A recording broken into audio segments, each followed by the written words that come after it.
हे मुरलीधर आ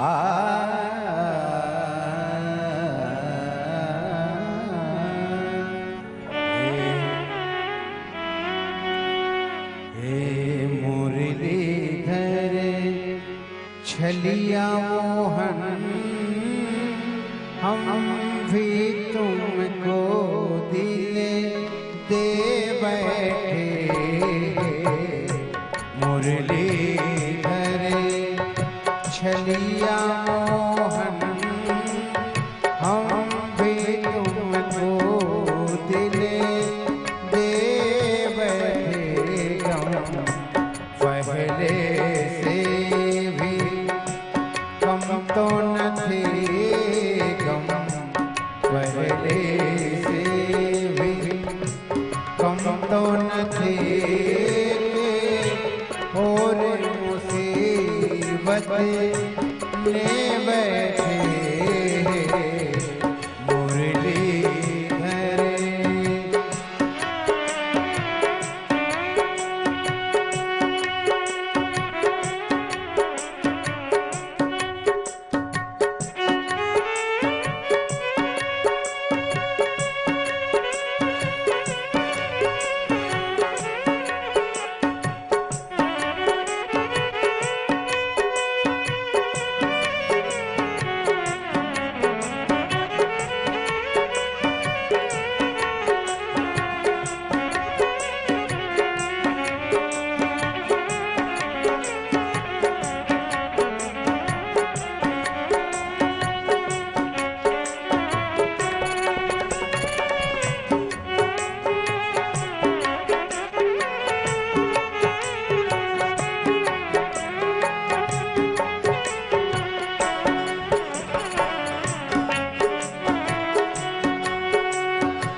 मबनी बगा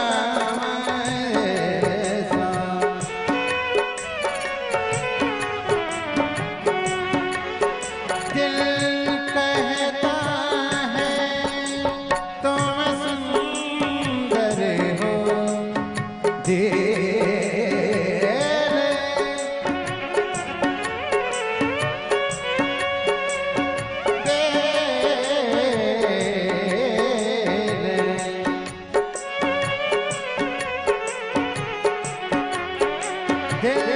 कहता है तुम सुंदर हो, आँखें कहती है दिखलाओ तुम मिलते नहीं हो, आकर के तुम मिलते नहीं हो, आकर के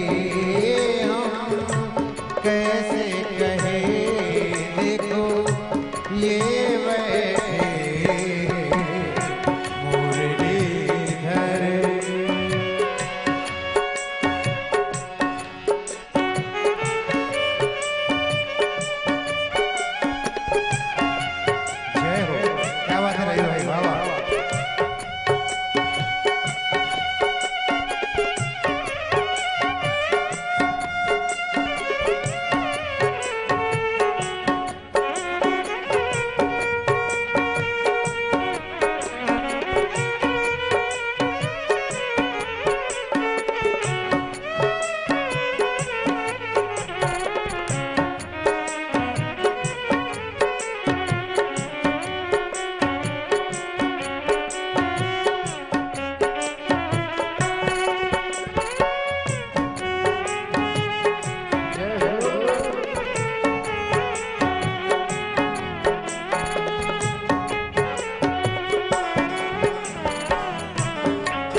तुम मिले जाओ तो चैन मिले।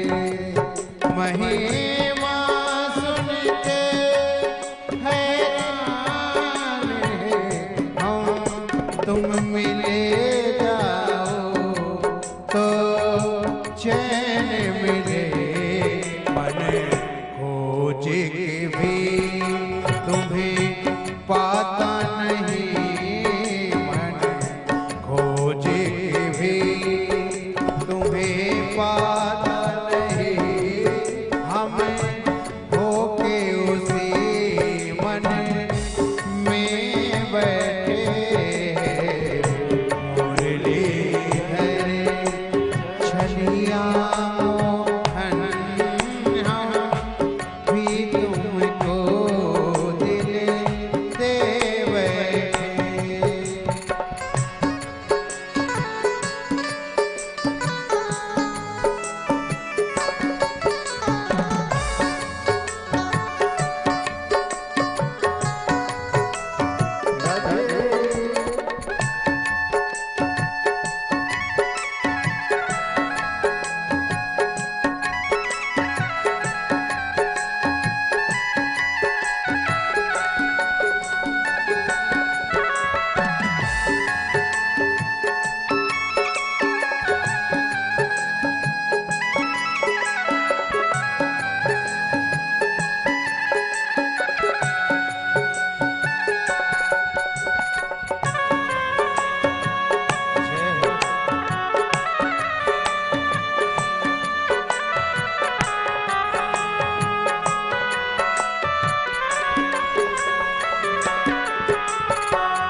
योगेश्वर राजा राम तुम्हें, हे योगेश्वर भगवान तुम्हें। योगेश्वर राजा राम तुम्हें, हे योगेश्वर भगवान तुम्हें। धनुधारी बने कभी मुरली धरे, धनुधारी बने धनुधारी।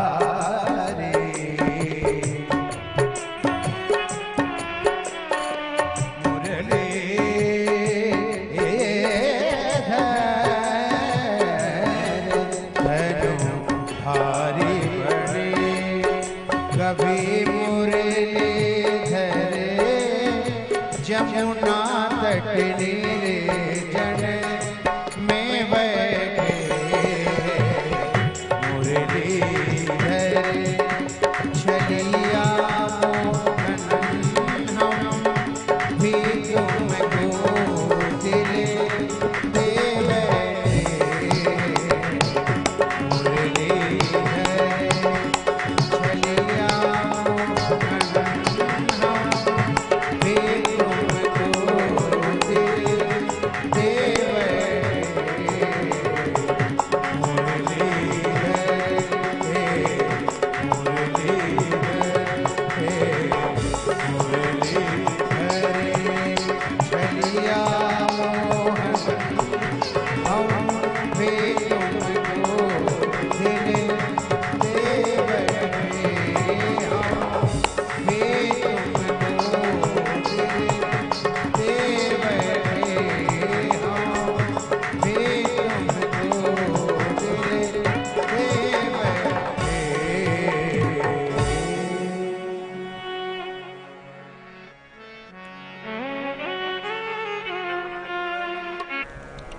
बाबा देवदेव महादेव की कृपा से अपन सभी को श्रवण करने का सौभाग्य प्राप्त हुआ है। शिव कृपा से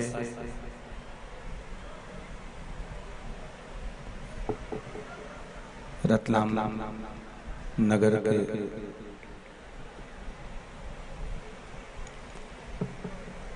इस पावन प्रांगण में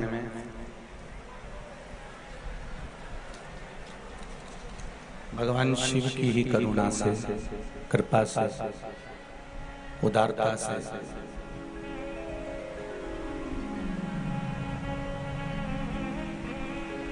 शिव की ही दया से अपन सभी को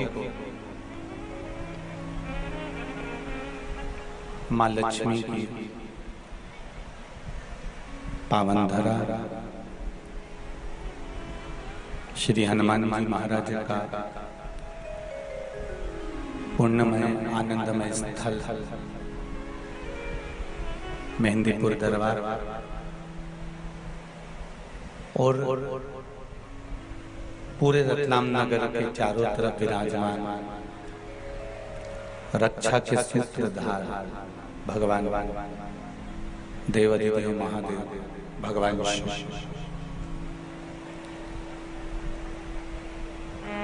भगवान शिव की कृपा, उदारता और दया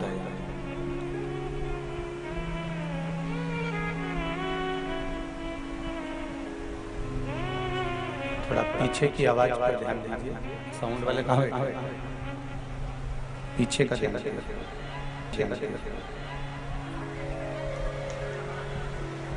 कर रहे हैं, हो रहा है पीछे। भगवान शिव ओगड़दानी है, त्रिकालदर्शी है, कैलाशी है, अविनाशी है।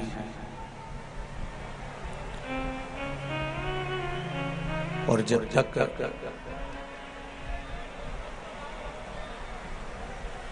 शिव कृपा नहीं होती तब तक जीवन का कोई सुख मनुष्य को प्राप्त नहीं होता।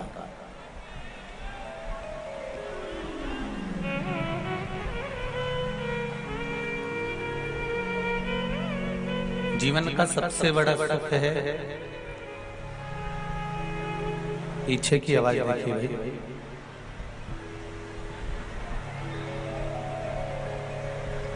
कर रहे हैं, हो रहा है 2 मिनट। पीछे की आवाज देखिए, कहाँ नहीं आ रही आवाज?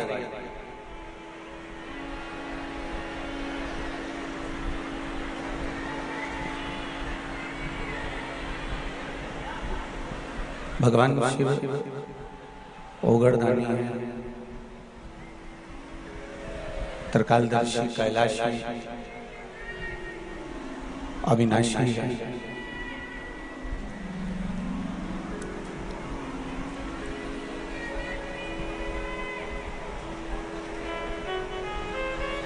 संपूर्ण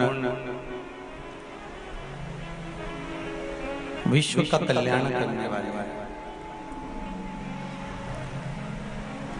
शंभु शरणे पड़ी मां घड़ी रे घड़ी दुख काटो दया करी ने दर्शन आपो दया करी ने दर्शन आपो। शिव कृपा होती है तब जाकर जीवन का कोई सुख हमें प्राप्त होता है। इतनी कड़क धूप में, चिलचिलाती हुई गर्मी में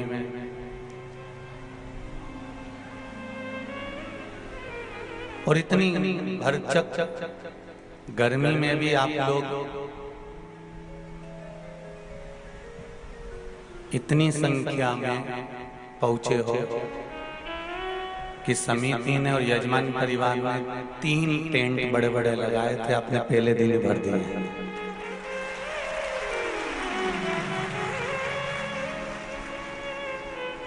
अच्छा, आप तो आते हो, साथ में थोड़ी बहुत टेंशन लिया था।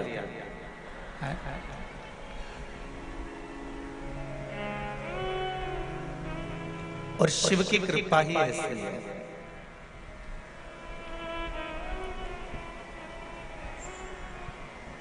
भगवान शंकर की जो करुणा है, उदारता है, दया है, कथा मंडप में या आस्था चैनल पर या फेसबुक पर, यूट्यूब पर जितने भी श्रोता भाई बहन कथा सुन रहे हैं, चाहे विप्रजन हो, ब्राह्मण जन हो, गुरुजन हो, संत जन हो, साधु जन हो, कोई राजनेता गण हो, प्रशासनिक बंधु हो, धार्मिक बंधु हो, या जितनी भी कोई संस्थाओं से जुड़े हुए हों, वो जिस भाव से, जिस हृदय से शंकर की कथा को सुनते हैं, श्रवण करते हैं, ये विश्वास मानकर चलिए कि मेरा देव अधिदेव महादेव उनकी मनोकामना 3 महीने में पूर्ण कर ही देते हैं। ये शिव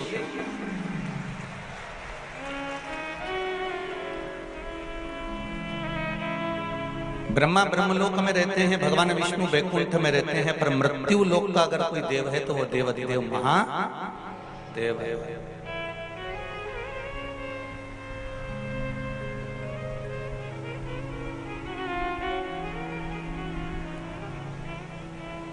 और रतलाम क्षेत्र तो ऐसा क्षेत्र है कि चारों तरफ शंकर भगवान से, देवी देवताओं से, आसपास में सब दूर घिरा हुआ है। तुमसे अगर कोई पूछे कि तुम्हारा पड़ोसी कौन है तो कह दोगे हमारा सांवरिया सेठ।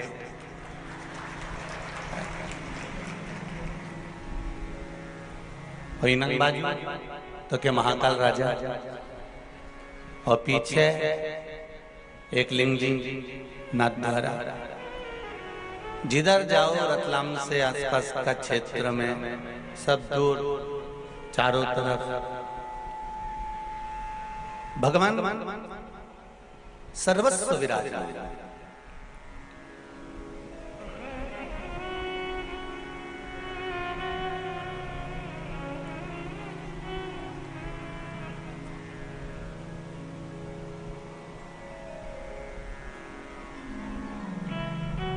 और शिव की कृपा, उदारता, दया जो आप पर और हम पर हुई है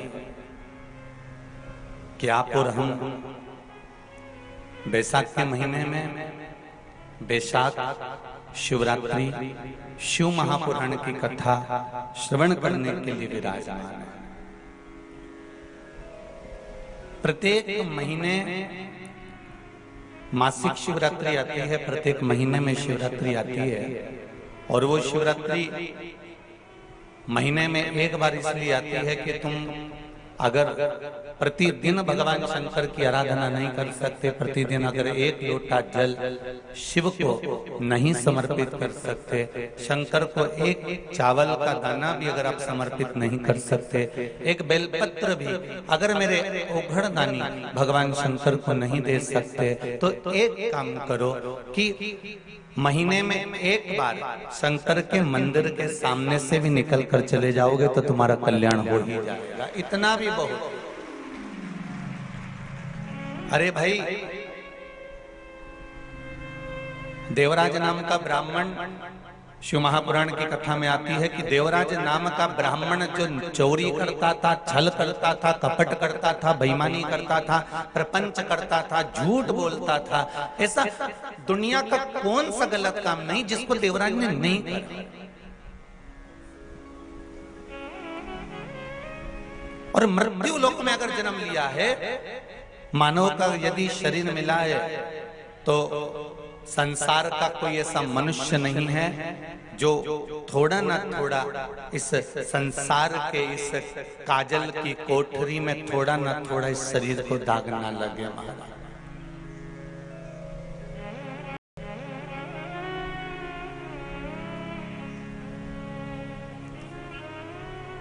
मालवा के संत श्री नागर जी महाराज एक बात बहुत सुंदर कर रहे हैं।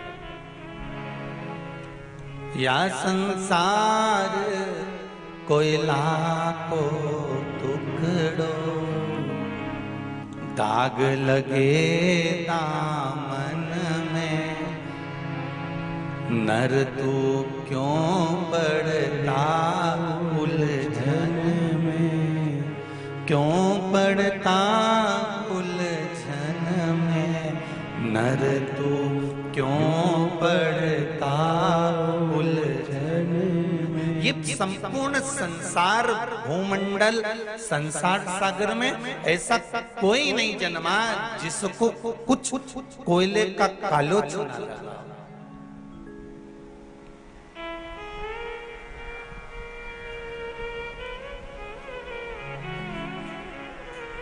मेरे राम जी महाराज लंका पर विजय प्राप्त कर कर आए, अयोध्या के राजा बनकर बैठ गए तो भी नहीं छोड़ा।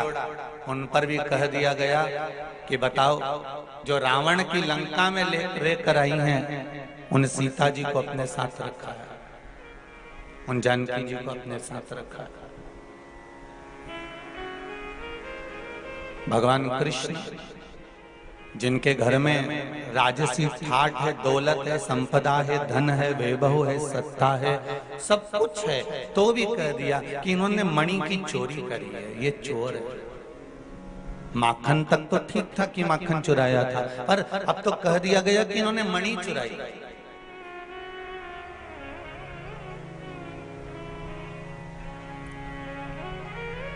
जरा विचार करिएगा, जब दुनिया के लोग परमात्मा को नहीं छोड़ते तो आप और हमको छोड़ेंगे। पर शिव महापुराण की कथा एक बात बहुत अच्छी कहती है कि क्या किसको रोइए चादर तान के सोइए, आग लगे बस्ती में अपन रहो मस्ती में। अपने को अपना सुख खत्म नहीं करना दूसरे के चक्कर में। जरा सी देर में हमारी देवरानी का मुंह खुल गया, हमारी जेठानी का मुंह खुल गया, मेरी सास मुझसे नहीं बोल रही, मेरा भाई मुझसे नहीं बोल रहा, मेरा कुटुंब वाला मुझसे नहीं बोल रहा, वो मुझसे बात नहीं कर रहा, वो ऐसा बोल रहा है, वो वैसा बोल रहा है। हम किस किस के लिए रोएंगे साहब?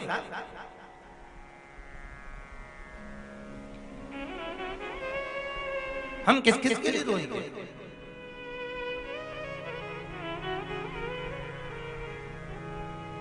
इसलिए रतलाम के लोग जब भी किसी के यहाँ जाते हैं, रतलाम का आदमी कहीं पर भी जाएगा तो झोला में सेव लेकर जाएगा।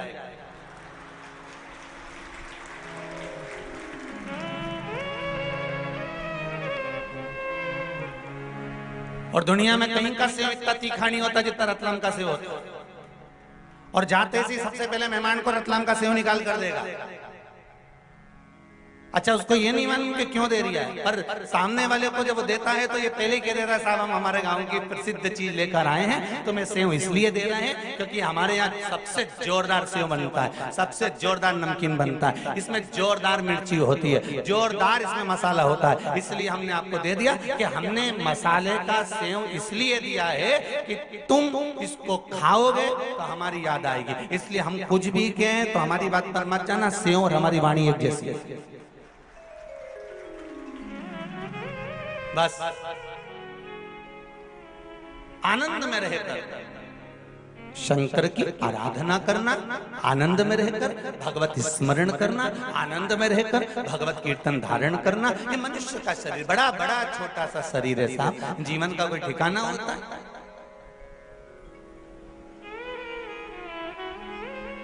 गेहूं के खेत में से एक दिन गेहूं कट जाता है, चना के खेत में से एक दिन चना कट जाता है, लहसुन के खेत में से लहसुन उखड़ जाता है, प्याज के खेत में से प्याज उखड़ जाता है, मूंगफली के खेत में से मूंगफली उखड़ जाती है, मक्का के खेत में से मक्का कट जाती है, ज्वार के खेत में से ज्वार कट जाती है, बाजरा के खेत में से बाजरा कट जाती है। उसी तरह संसार के खेत में से मनुष्य कब कट कर निकल जाए इसका कोई ठिकाना नहीं। ये मानव का कोई ठिकाना नहीं है कब निकल कर जाना होता है।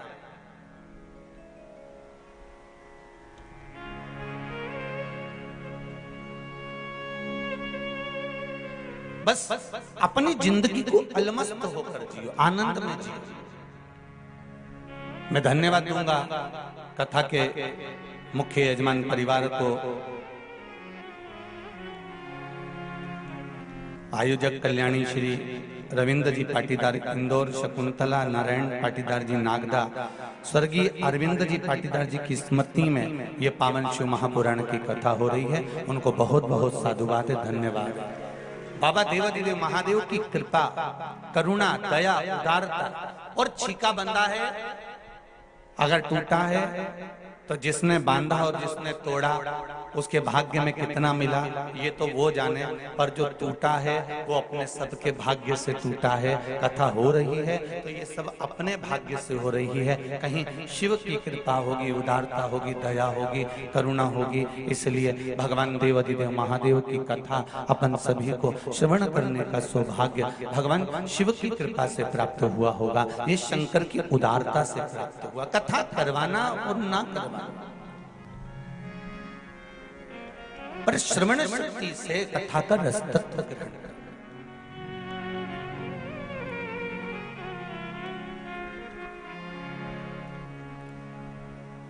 केवल कथा को सुना, यहां से सुनकर यहां से निकाल दिया, बचा कुचा था, कपड़ों में से झटकार दिया, वहां तक कथा को मत रखना। 7 दिन की कथा है।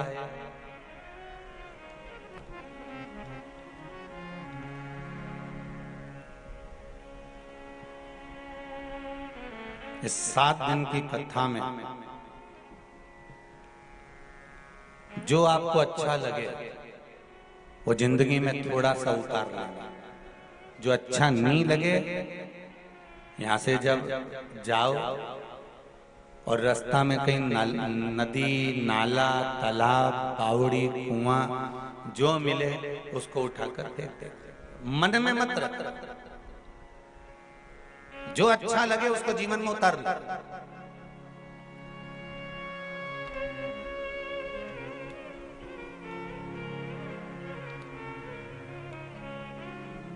कितनी सुंदर बात कही है।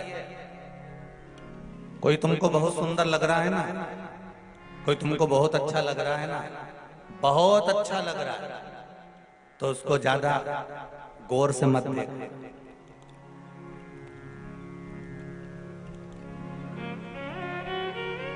जो तुमको बहुत अच्छा लग रहा हो, बहुत सुंदर लग रहा हो, शिव महापुराण की कथा कहती है उसको ज्यादा गौर से मत देखना। क्यों? क्योंकि ज्यादा गौर से देखोगे तो उसमें कुछ ना कुछ बुराई ढूंढ लोगे, ये पक्का है। और एक बात शिव महापुराण की कथा कहती है, कोई बुरा व्यक्ति है ना, बहुत बुरा है, बहुत गंदा है, बहुत बेकार है, बहुत बेकार है, तो उसको गौर से जरूर देखना, टकटकी लगाकर जरूर देखना। क्यों? उसमें से तुम कुछ अच्छा ही ढूंढी लोगे, ये पक्का है। ये शिव पुराण है। अच्छे को ज्यादा गौर से नहीं देखना, क्योंकि उसमें हमें कुछ बुराई दिख जाएगी, इसने तो हमारे साथ ऐसा कर दिया था, भले अच्छा दिख रहा है, सुंदर दिखे सब कुछ। कई माताएं कह देती है हमारी बहू सब बढ़िया है, एकदम जोरदार, सब काम करे, सब पूरा घर संभाल ले, जो क्यों नहीं गुरुजी तुरंत खरीद दे, वो तो 1 मिनट में। तुमको इतनी जोरदार बहू मिली, फिर काय का दुख है? बस सब काम जोरदार है उसका, परंतु ये इका मुंडा घना चले तो घना परेशान हो गया। सब काम जोरदार करे पर इकी ये जीवान है नहीं, ये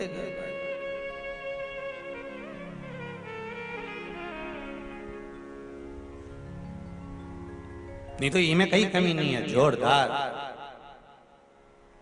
तो भगवान भी तो यही कहता है कि मैंने जिसको जन्म दिया संसार सागर में, मृत्यु लोक में जिस मानव को भेजा है, जिस मनुष्य को मैंने पृथ्वी पर विराजमान करा है, मृत्यु लोक में जिस मनुष्य को मैंने भेजा है, मानव के शरीर को मैंने दिया है, ये कोई बेकार नहीं हो सकता।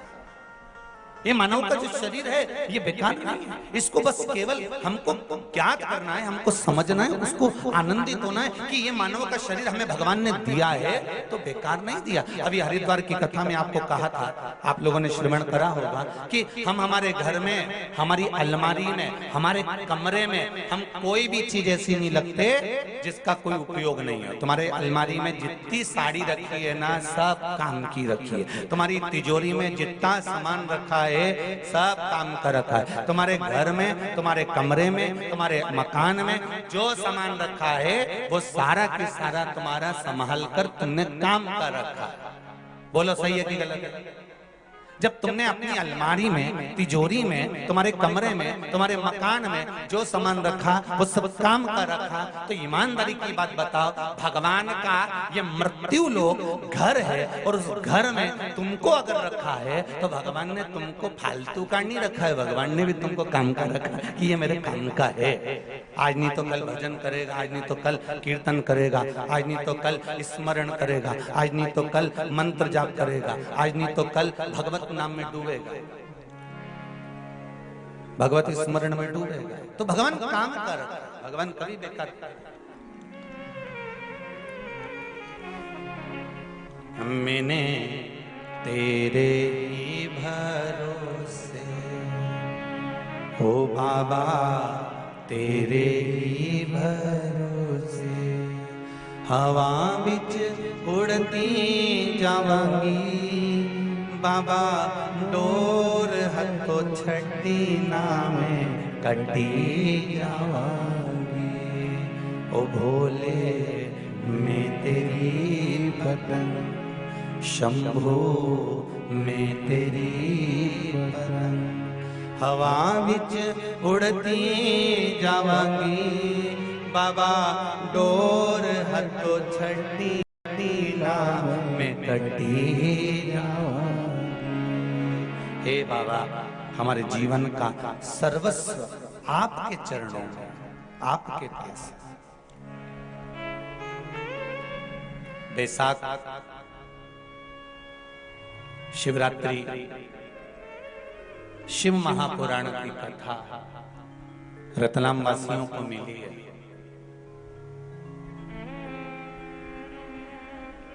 बहुत अच्छे से सुनिएगा।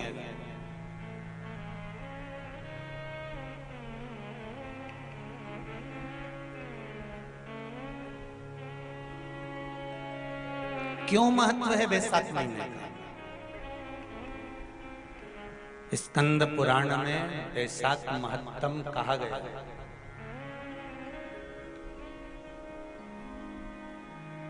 शिव महापुराण में भी बैसाख के महत्व का वर्णन किया गया है। अग्नि पुराण में भी बैसाख का महत्व दर्शाया।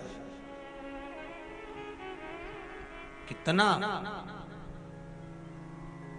क्यों इतना महत्व है? जिसको माधव मास भी कहते हैं, बैसाख को केवल बैसाख मास में माधव मास भी कहा जाता है। कितना महत्व उसका, कितना।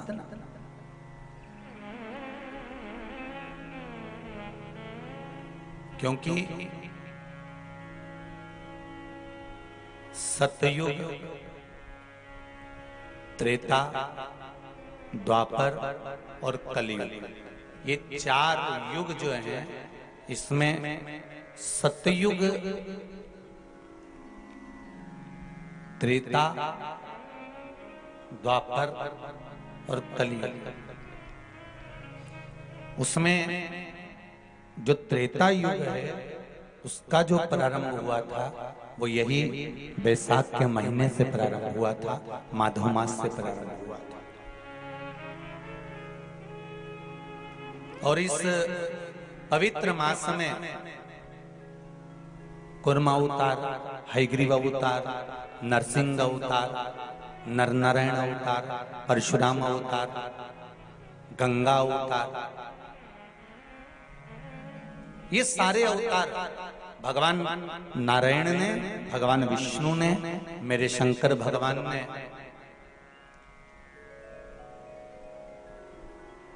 सरंभेश्वर अवतार, ओमकार अवतार, मल्लिकार्जुन अवतार, भीमाशंकर अवतार मेरे शिव ने इसी बैसाख के महीने में प्राप्त किया। मेरे नारायण ने परशुराम अवतार, नारायण अवतार, स्वयं हयग्रीव अवतार, कुर्म अवतार, नरसिंह अवतार, ये सारे जितने अवतार हैं मेरे भगवान विष्णु ने इसी बैसाख महीने में प्राप्त किया।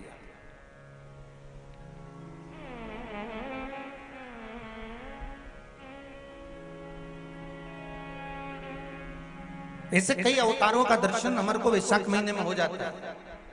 और उसी वैशाख महीने की मात्र एक शिवरात्रि का स्मरण कर लेना, मात्र एक शिवरात्रि के दिन भगवान शंकर पर एक लोटा जल समर्पित कर देना, मात्र शिवरात्रि के दिन भगवान शिव की आराधना कर लेना या शंकर का भजन कर लेना, स्मरण कर लेना, शंकर को बेलपत्री का प्राप्त किया गया जल प्रदान कर देना, उसकी क्या महत्वता हो सकती। एक बहुत सुंदर पत्र आया है, पत्र तो बहुत सारे हैं पर अभी पढ़े नहीं हैं, पत्रों की संख्या बहुत है, पढ़ेंगे इसको भी, पर उसमें कुछ जो पढ़े हैं वो ये है।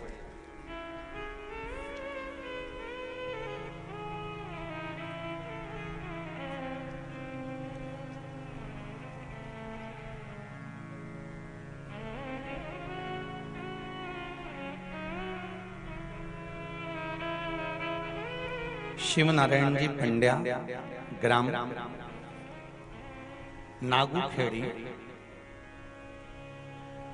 तहसील जिला देवास से हैं। कहीं बैठे हों तो हाथ हिला दीजिएगा। आप ही हैं? दोनों हाथ हिला दीजिएगा।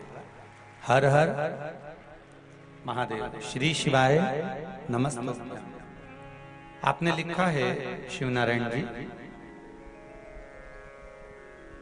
पत्र लिखा उसके लिए धन्यवाद, व्यासपीठ कराया। गुरुजी, पत्र आजकल जो भी आता है आस्था चैनल के माध्यम से भी टीवी पर आप लोग उस पत्र को पढ़ सकते हो कि ये पत्र हम जो आते हैं ये दिल से आते हैं और लिखने वाला भी अपने हृदय से लिखता है। इसलिए मैसेज, मोबाइल के मैसेज से पत्र ज्यादा मान्य होता है। आज भी दिल से भेजा जाता है, कोई हृदय से भेजता है।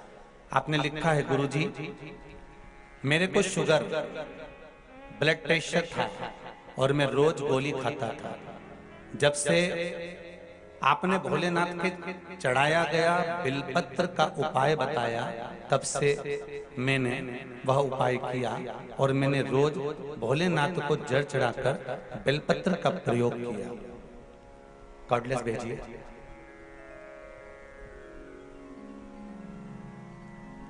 पास में है इसलिए भेज दीजिए। रवाना करो जल्दी। हाँ, आगे वाले को दो और पीछे वाले को भेजेंगे, पीछे वाला उससे पीछे वाले को भेजेंगे।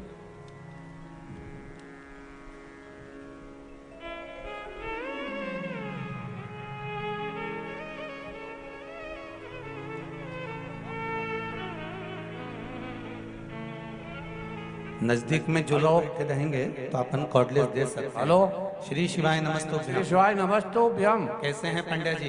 बढ़िया है सर, आशीर्वाद है आपका।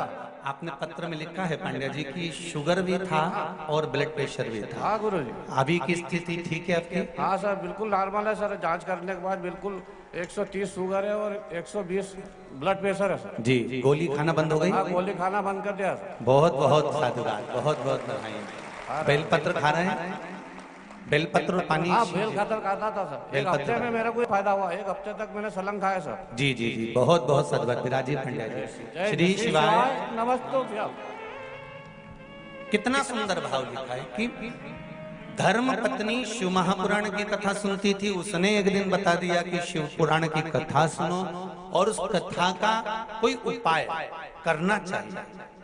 और पति ने और पत्नी ने विचार कर कर के चलो बेलपत्र का प्रयोग बताया है। अपना जाता क्या है करने में, कोई पैसा तो खर्च नहीं हो रहा, ना कहीं जांच कराने जाना है। एक लोटा जल, एक बेलपत्र शिव को समर्पित करा, पाया और उसका फल ये रहा कि अब उन्होंने लिखा है नीचे, दवाइयां मैंने गोली खाना बंद कर दी है, अब पूर्ण रूप से स्वस्थ हूं, भोले बाबा की कृपा है। ये शिव की उदारता है, ये शंकर की कृपा। आपका करा भजन, कीर्तन, स्मरण, संकीर्तन, मंत्र जाप, ये शिव कहीं ना कहीं करुणा करेगी।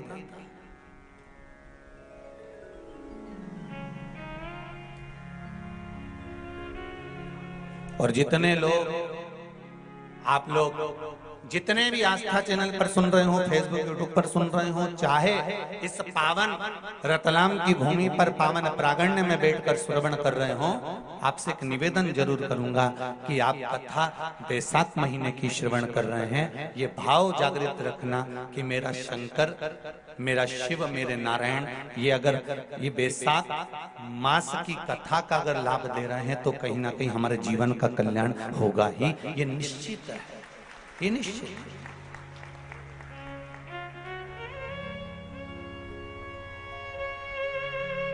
बस हृदय से, मन से, चित्त से, वृत्ति से हम भगवान शिव को रिझाएं, हम भगवान शंकर को मनाएं। और क्या चाहिए? देवराज नाम का ब्राह्मण जिसने चोरी करी, छल करा, कपट करा, बेईमानी करी, प्रपंच करा, निंदा करी, बुराई करी, ऐसा कौन सा कार्य था जो ना करा उसने? बेकार से बेकार, बेकार से बेकार कार्य करता रहा।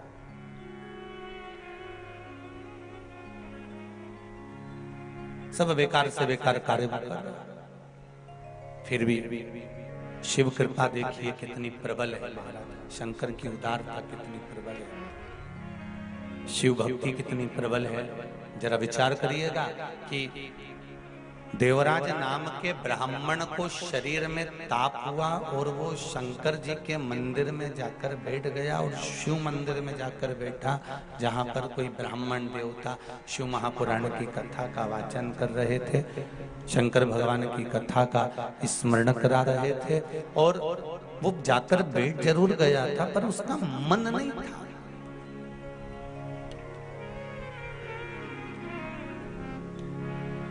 तुलसीदास जी से किसी ने पूछा, तुलसीदास बाबा से किसी ने, थोड़ा प्रेशर दीजिए, तुलसीदास बाबा से किसी ने पूछा, बाबा जी आप कहते हो कि सत्संग में बैठो, आप कहते हो कि भजन में बैठो, आप कहते हो कि स्मरण में बैठो, पर एक बात मेरे को पूछना है तुलसीदास बाबा से। तो बाबा जी ने बोला, बोलो क्या बात है? मुझे ये पूछना है, आप बोलते हो कथा में बैठो, आप बोलते हो सत्संग में बैठो, और हाँ, जो बैठने वाला है सत्संगी है, भजनावली है, कीर्तनी है, जिसका मन कथा में लगा, भगवान ने उसको तो तार दिया, पर जो जाकर बैठा और बैठने के बाद भी उसका मन नहीं लगा, तो क्या भगवान उसको तार देगा?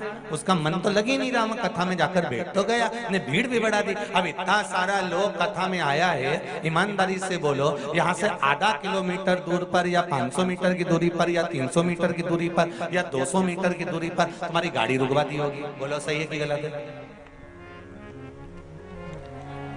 अरे तुम डरो मरो मत, 7 दिन किसी से डरने की जरूरत नहीं है, तुम तो कथा में अलमस्त होके बैठो। हैं कोई कहे कि नी नी लोग हमको घूर के देख रहे हैं, तो नहीं बोले नहीं, तुम तनी तनाई बैठी रहो। तो ऐसे कई बात नहीं, अपने 7 दिन अपने को तो आनंद से कथा सुनना है हो, तो तुम तो जो पूछनी है जैसे जवाब देते जाओ, और बढ़िया तुम भी तो लिख के भेजते, तुम जवाब बोलते हो, तुम हम भी पूछे तुमसे। यहाँ से 300 मीटर की दूरी पे गाड़ी रोक दी, 500 मीटर की दूरी पे गाड़ी रोक दी, अब तुम वहां से छोरा छोरी ने लपेटता हुआ ने ठोकता हुआ, अब कहीं का नहीं चले तो दे भी धरी से चलो, और चले जा रहे हो, चले जा रहे, और चलता चलता बीच में दुकान मिली गई चाट रुपए की, और छोरा छोरी के ने हमको तो ये गुड़िया का बाल दिला दे, और मम्मी के चल लेकिन चल चल, वो ठोकता ठुकाता और गाता बजाता जैसे तैसे शिव पुराण में पहुंच गए। अब इतनी चिलचिलाती हुई गर्मी में, इतनी चिलचिलाती हुई धूप में, अच्छा कई लोग बोले भी सर महाराज जी अभी शादियों का सीजन चालू हो गया है, अब कथा थोड़ी सी 1-2 महीना विराम करना चाहिए, अब शादियां खूब चल रही है तो कथा भी थोड़ा सा, हमको शादी ब्याह में जाना रहे तो कथा में कौन आएगा? तो हमने कहा जिनकी उनसे रिश्तेदारी होगी वो उनके यहाँ जाएगा, जिनकी इनसे रिश्तेदारी होगी वो यहाँ आएगा। यहाँ तो रिश्तेदारी देखी जाती है, और जिनकी शादी में तुम गए हो, तुम्हारी विपदा की घड़ी में वो खड़ा मिलेगा? अरे बोलो तो जीजी, ने तुमने खूब ढोलक पीट पीट के गाया ने बना जी रात के आजा जी, बना जी धीमे आजे जी, बना जी दिल्ली से लाजे जी, ने लहंगा लाजे ने ये लाजे ने लाजे, ने दुल्हन संभर के आएगी नहीं यूं जलवा दिखाएगी। कितना गाया आधी रात रात के 9-9-10 बजे तक ढोलक पीटी पीटी के गाया। अब तुमने रात के 12 बजे तक जो बना बनी गाया तुम्हारे की काम आया, और यहां बैठकर जो तुमने भजन गाया वो अंत समय तक काम आया। तो अब वो किस काम का?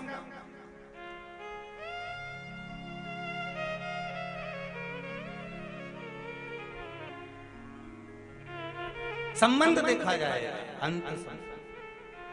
तो कहा तुलसी बाबा से कि ये कई लोग ऐसे हैं जो कथा में जाते हैं इनका मन लग जाता है, और कई लोग ऐसे हैं जो कथा में जाते हैं पर मन नहीं लगता, तो भगवान इनके तारेगा कि नहीं तारेगा? सीधी सीधी बात है। किसी ने कहा तो तुलसीदास जी ने कहा एक व्यक्ति जाता था और नल के नीचे जाकर मटके को सीधे की जगह उल्टा लगा देता था। तो किसी ने कहा कि तू ये क्या कर रहा है? कि मेरा मन 10 मिनट तू पानी भरता है तो 10 मिनट में भरूंगा। तो मटका उल्टा रखने से मतलब क्या? बस मर्जी मेरी। तो तुलसीदास जी से पूछा अगर कोई सीधा लगाएगा तो उसमें पानी भराएगा, और कोई उल्टा लगा दिया तो पानी तो भराया ही नहीं। मतलब कोई सत्संग में गया और दिल से उसने कथा सुनी तो उसको भगवान ने दिल से दिया, और जो गया और उसने नहीं सुनी उसके भीतर कथा भरा ही नहीं तो उसको लाभ क्या हुआ? हमने कहा तुलसीदास जी कहते हैं भैया मटका अगर सीधा नहीं रखा है, उल्टा भी रखा है, और जितनी देर नल के नीचे रखा है उतनी देर ठंडा तो है, उतनी देर उसमें शीतलता तो है, ठंडाई तो है। बस ध्यान रखना एक बात का। कोई तुमसे कहे कहां जा रही? कथा में जा रही। कोई तुमसे कहे कहां जा रही? तो महापुराण की कथा में जा रही। तुम आ जाके क्या करेगी? इतनी धूप पड़ी रही है, इतनी गर्मी पड़ी रही है, और वहां कथा में जाके भीड़ इतनी पड़ रही है, कहां जाके बैठेगी? मैं तो कथा में जाऊंगी, तो टीवी पे सुनूंगी चाहे मोबाइल पर सुनूंगी, पर कथा सुनूंगी। तो क्या होगा उससे? तो कहा 3 घंटे दिन भर मोबाइल पे झूठ बोलूं, कपट करें, दुकान पर, व्यापार में, व्यवसाय में, आदि आदि की जगह दिन भर झूठ, छल, कपट, बेईमानी, प्रपंच दिन भर चलता रहता है, दिन भर चलता रहता है। कम से कम 3 घंटा कथा में बैठेंगे तो इस मुख से झूठ तो नहीं निकलेगा, इस शरीर से पाप तो नहीं होगा, इस शरीर से कपट तो नहीं होगा, इस शरीर से बेईमानी तो नहीं होगी। 3 घंटा तो हमारा अच्छा निकलेगा ना। अब उसमें तो तेरा मन लग जाएगा कथा में, तो भले नहीं लगे पर 3 घंटा बेकार काम से तो बच जाऊंगा। 3 घंटे अगर बेकार काम से बच गए तो भी शिव जी की कृपा ही समझना, क्योंकि या संसार कोई लाखों टुकड़ो दाग लगे दामन में, मन मत पड़ रे उलझन में, मत पड़ रे उलझन में, नर तू मत पड़ रे उलझन। अगर पढ़ना है तो शिव की भक्ति में पढ़ो, शिव की भक्ति। भगवान शिव के राह मैं तो बैठी थी गंगा किनारे, मैं तो बैठी थी गंगा किनारे, आके दर्शन दिया ओ भोलेनाथ, आके दर्शन दिया ओ भोलेनाथ, दिल तुझको दिया ओ भोलेनाथ, दिल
कर दिया ओ भोलेनाथ, ये क्या कर दिया ओ भोलेनाथ।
भोलेनाथ दिल तुझको दिया, ओ भोलेनाथ ये क्या कर दिया हो, ओ भोलेनाथ ये क्या कर दिया, ओ भोलेनाथ हर हर महादेव।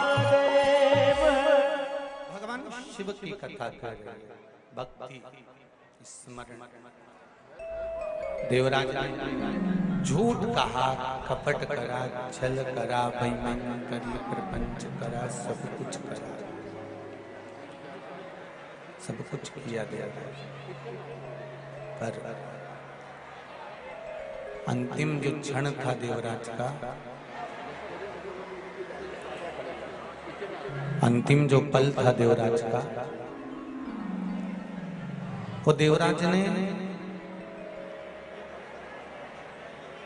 भगवान शिव की कथा में पहुंच गए। भले उसका मन नहीं लगा, भले उसका हृदय नहीं लगा, पर कथा में जाकर बैठ गया और वहां से निकल गया तो शिव की कृपा देखिए क्या हुई कि बेलपत्री के वृक्ष के नीचे उसके प्राण छूटे।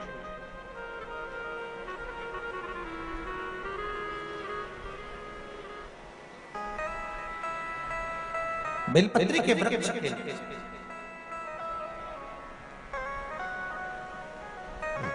बैसाख के महीने में पीपल के वृक्ष के नीचे, बेलपत्री के वृक्ष के नीचे, तुलसी के पौधे के नीचे, आंवले के नीचे, बट वृक्ष के नीचे, शमी वृक्ष के नीचे जल चढ़ाने का महत्व हमारे यहाँ बैसाख शिवरात्रि शिव महापुराण में मिलता है।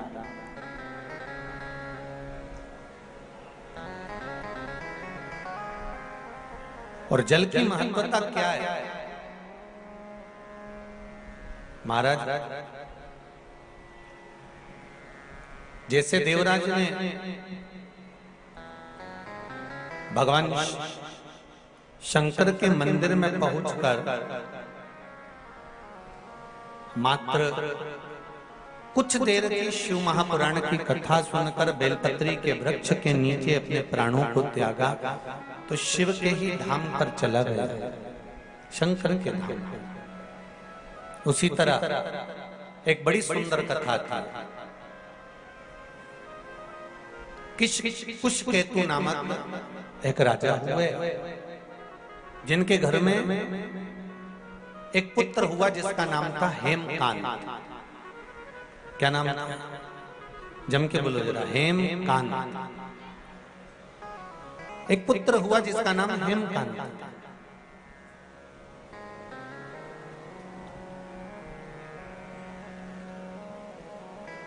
अब हेमकांत जो था वो बड़ा प्रबल वीर था, उसके पास में बहुत सारे अस्त्र शस्त्र विद्या सारा ठाट उसके पास में।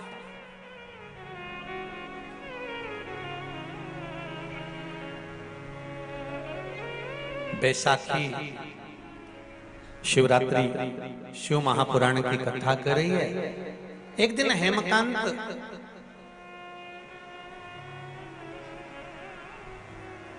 एक हिरण को मारते समय, मृगा करते समय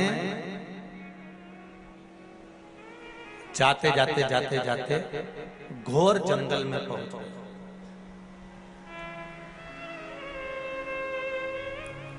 अब इतने भयंकर जंगल में वो पहुंचा, इतने भयंकर जंगल में पहुंचा कि वहां पर पहुंचने के बाद में उसने अपने दूतों से कहा कि मुझे प्यास लगी है, पानी पीना है और कुछ थोड़ी बहुत भोजन प्रसादी मिल जाए तो इससे बढ़कर और क्या।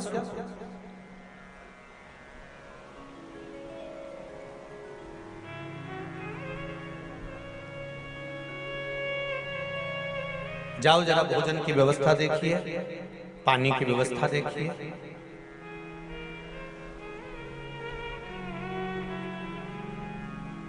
भोजन और पानी की व्यवस्था देखिए जरा, जाइए।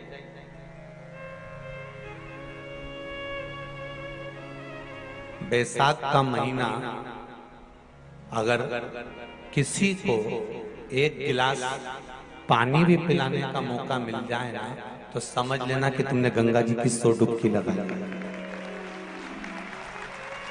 मैं बहुत बहुत धन्यवाद दूंगा।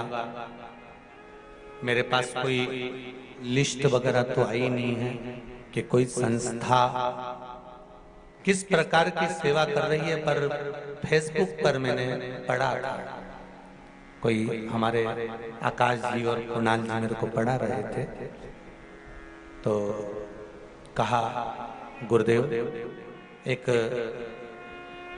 24 ब्राह्मण समाज और एक दामोदर दर्जी समाज, इन दोनों ने अपने अपने भवनों को, स्कूलों को खुलवा दिया और जहां पर बाहर से आए हुए मेहमानों के लिए भोजन की, नाश्ते की और जाने और आने की व्यवस्था तक गाड़ी लगवाई।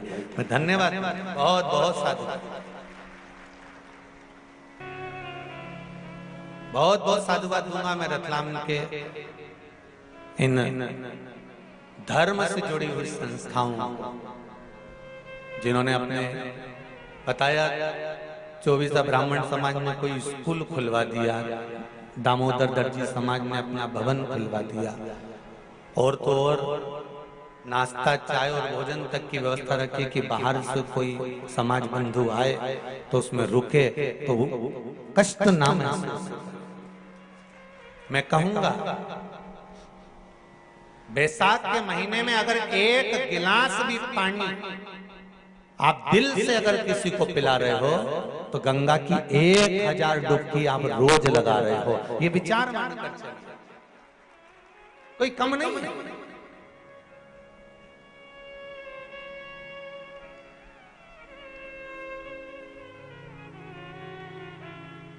किसी न किसी रूप में हम जब भगवान के प्रति समर्पित होते हैं, हमारा समर्पण जब भगवान के प्रति होता है, हमारा समर्पण भाव जब भगवान के प्रति होता है, तो उसका सुख हमें मिलता जरूर है। और शंकर की कथा में शिव को केवल तुम्हारा निर्मल मन सो मोहि पावा, मोहि छल छल कपट नाम। शंकर को निर्मल चित्त, निर्मल मन, निर्मल भाव चाहिए, निर्मल दिल चाहिए।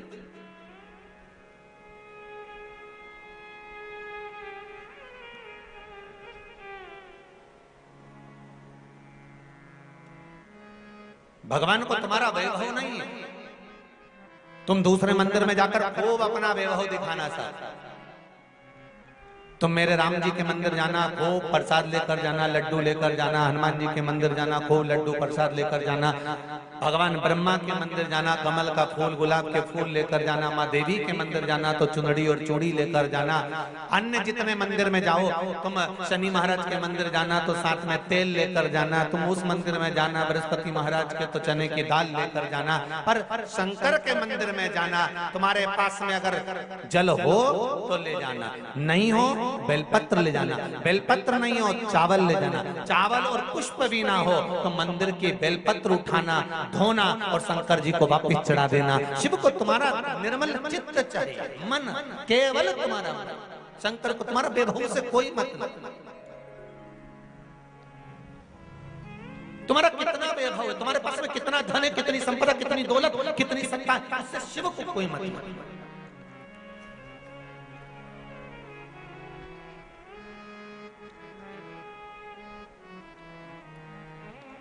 आपने भगवान को दिया क्या है, भगवान को आपने समर्पित किया क्या? पशुपति व्रत जब माताएं करती हैं, भाई करते हैं, बच्चे करते हैं, और जब पशुपति व्रत के 5 दिए मंदिर में लगाने के बाद जब वो छठा दिया अपने दरवाजे पर, दरवाजे की ओर मुख कर कर बैठ कर सीधे हाथ की ओर जब वो दिए को लगाती हैं बेटियां, बहुएं, माताएं, भाई, पशुपति व्रत का जब वो छठा दिया मंदिर से लेकर आने पर, मंदिर के द्वार से लाकर अपने घर के द्वार पर जब वो जलाती है तो उसके मन का जो भाव होता है, जिस दिल से, जिस हृदय से, जिस चित्त से, जिस वृत्ति से वो भगवान से जो कहती है, भगवान भगवान पशुपति व्रत के अंतर्गत 5 ही व्रत में उसका मन का मुराद पूर्ण कर देते हैं, हृदय की बात पूर्ण कर देते हैं, क्योंकि दिल से कहा गया।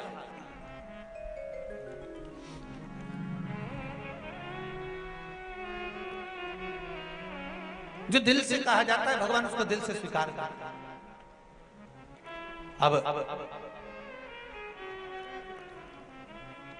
हेमकांत गए थे मृगा करने के लिए, और हेमकांत गए और जितने उनके साथ में गए थे वो सब देखने के लिए गए कि भोजन मिल जाए, पानी मिल जाए। कहीं गए और जाने के बाद उनको कहीं मिला नहीं कुछ भी, वापिस लौट कर आ गए। तो हेमकांत आगे जाते जाते जाते जाते उनको एक सुंदर आश्रम मिला,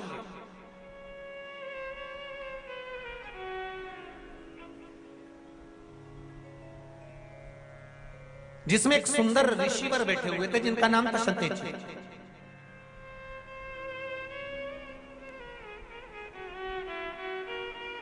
और जब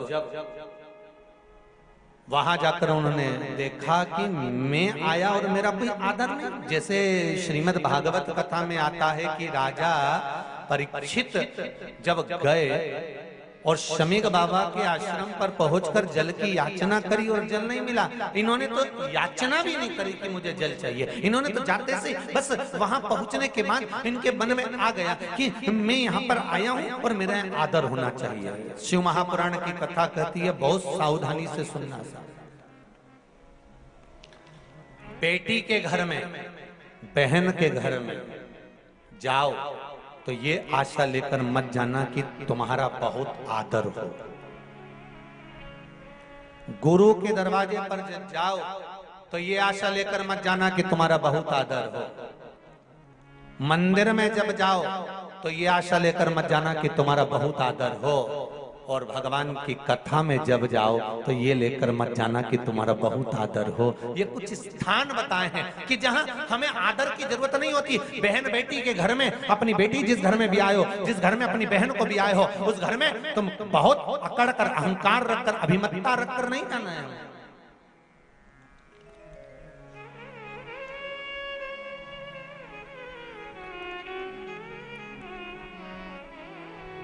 बहुत अभिमान था भगवान कृष्ण की एक धर्मपत्नी माता सत्यभामा जी को, बहुत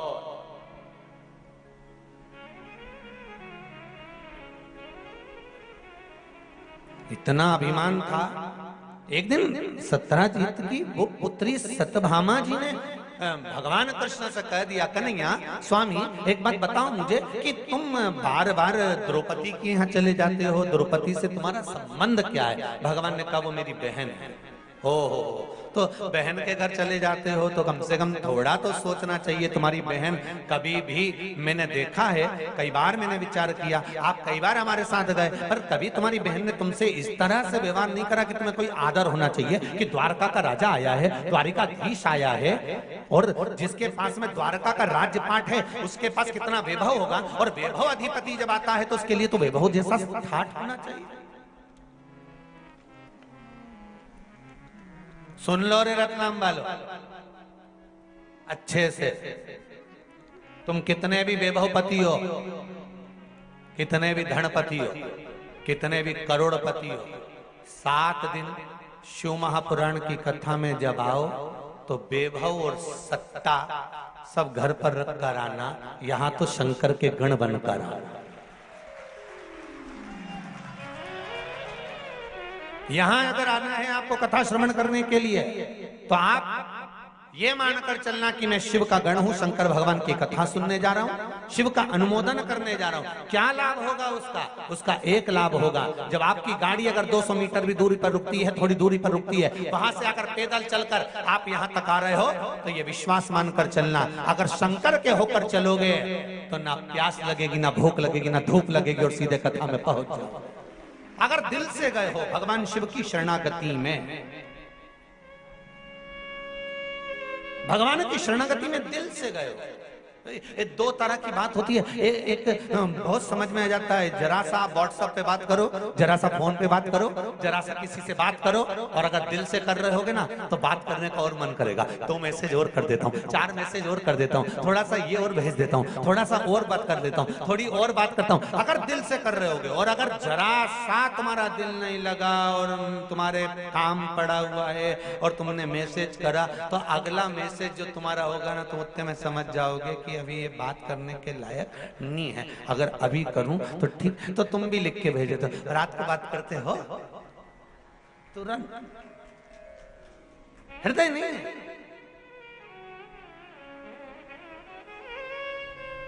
अब शिव के होकर चलो। 7 दिन हमें किसी के नहीं होना, 7 दिन हमें शंकर के होना।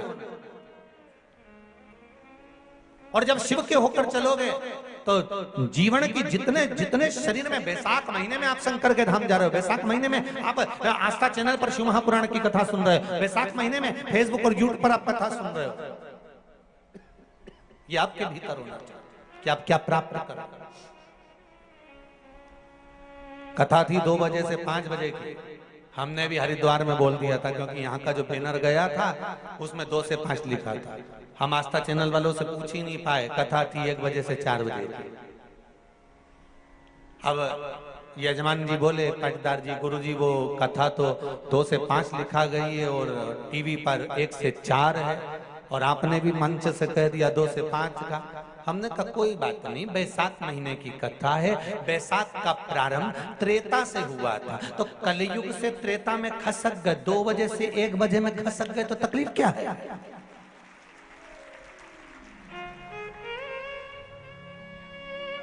जितने लोग आस्था पर सुनने वाले हैं, फेसबुक यूट्यूब पर श्रवण करने वाले हैं, आप भी अपने अपने रिश्तेदारों को, परिचितों को, और जितने रतलाम के लोग कथा सुन रहे हैं, कई लोग बेचारे 2 बजे के हिसाब से आएंगे ट्रेन में चढ़ के, तो तुम भी आज ही शाम को जाते जाते यहीं से बाहर निकल के कथा का फोटो खींच के नीचे लिख के डाल दीजिए 1 बजे से 4 बजे आ जाओ, 5 बजे तो कहीं नहीं मिलेगा। तो कुछ नहीं जाए, बस यहाँ से जब जाओ नहीं तो एक फोटो क्लिक करके ने जैसे तुम्हारा जोरदार लिख दो कि जितना भी आओ, कितने बजे, अरे बोलो तो, हाँ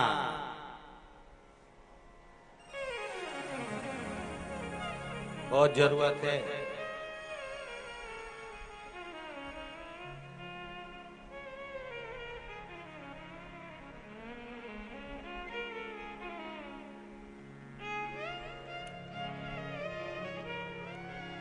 और सब भेज देना।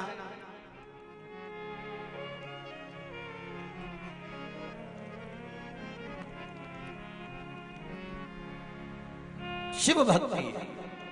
और हेमंत कांत जी पहुंच गए शरत जी के यहाँ। शरत जी ऋषि तप में लीन थे, ध्यान नहीं गया। इन्हें याचना नहीं। राजा परीक्षित ने तो याचना करी थी कि मुझको जल पिला दीजिए, मुझको प्यास लगी है, पानी लाओ। शमीक ऋषि के आगे कह रहा है।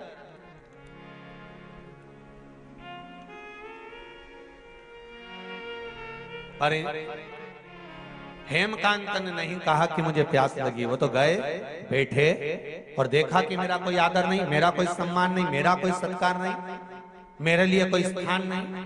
क्रोध आ गया, और क्रोध आया तो उन्होंने तुरंत धनुष उठाया, बाण उठाया और शरत जी की ओर खींचा। खींचते से 300 ऋषि सामने आकर खड़े हो। शरत जी के शिष्य 300 ऋषि आकर खड़े। आप हो, हम हो, दुनिया में रहने वाला मनुष्य अगर कोई बेकार काम करने जाता है, कोई गलत काम करने जाता है, तो भगवान कुछ गलत होने वाला होता है, भगवान थोड़ा ना थोड़ा लाइट जला ही देता है। कई बार घर के लोग कह देते हैं मेरी आंख फड़क रही है, देखो जी मेरा मन नहीं कर रहा। देखो जी, मंदोदरी तक ने रावण से कहा था आरती करते समय मंदोदरी जब आरती उतार रही थी, लंकाधिपति को तिलक कर रही थी विजय तिलक, तब आरती का दीप जब बुझ गया था तो मंदोदरी ने कह दिया था, आज आप युद्ध के मैदान में मत जाओ, मेरा मन कह रहा है। लंकाधिपति रावण जो स्वयं को भगवान मानता था, वो लंकाधिपति रावण कहता है, मंदोदरी मैं लंकेश हूं, सारे ग्रह मेरे अनुकूल रहते हैं, मेरे पांव के नीचे मैंने सब कुछ दबा कर रखा, सारे ग्रह मेरे अनुकूल हैं, सब मेरे अनुसार चलते हैं, और तू घबरा गई।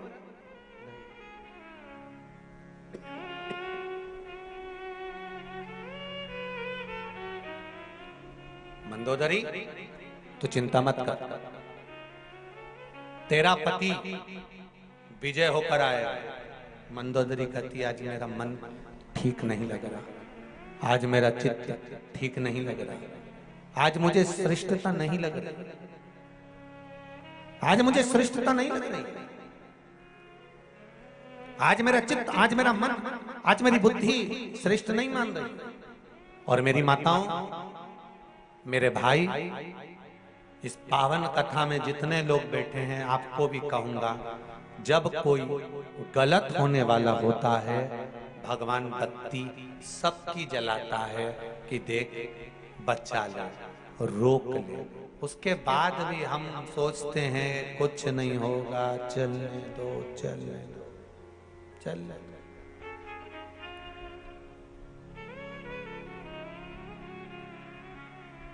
चित्त रमा,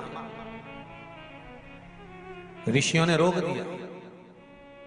ऋषियों ने कहा, आप आगे ना सुनो राजन, आप कुशकेतु के पुत्र हैं। वो कुशकेतु जिसने अपने जीवन में समर्पण किया, दान करा, पुण्य करा, सत्कर्म करा, भजन करा, कीर्तन करा, मंत्र जाप करा, नाम स्मरण करा।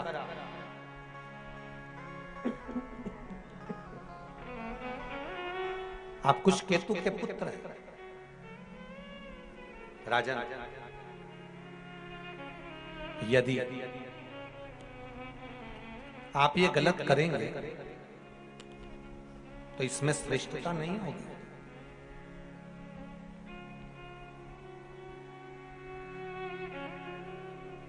राजन, मैं तो केवल आपसे इतना कह सकता हूं कि ये जो धनुष पर आपने बाण चढ़ाया है,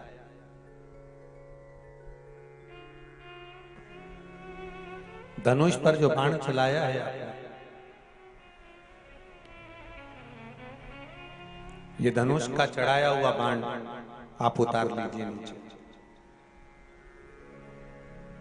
ये ठीक नहीं है, ये श्रेष्ठ नहीं है। सामने जो तप करने बैठे हैं, ये जानते नहीं आपको कि आप आए हो।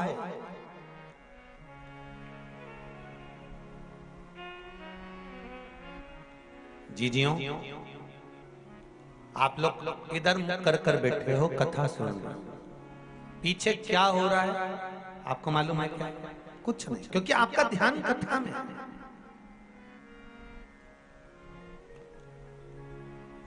शर्ते जी ऋषि का और उसके साथ, उनके साथ में रहने वाले जितने संत, साधु, सन्यासी, तपस्वी, साधक, उपासक जो हैं, शर्त जी के जो साथ में है, तो उनका मन भी सत्संग में लगा हुआ है।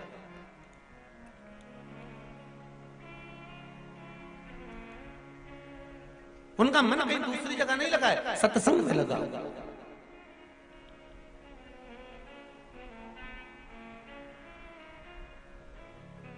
और जब सत्संग में मन लगा हुआ है तो दूसरी जगह मन जाएगा कहां? फिर कहूंगा एक बात, शिव जी के मंदिर में अगर एक लोटा पानी लेकर जा रहे हो तो दिल भी शंकर के पास लेकर जा रहे हो।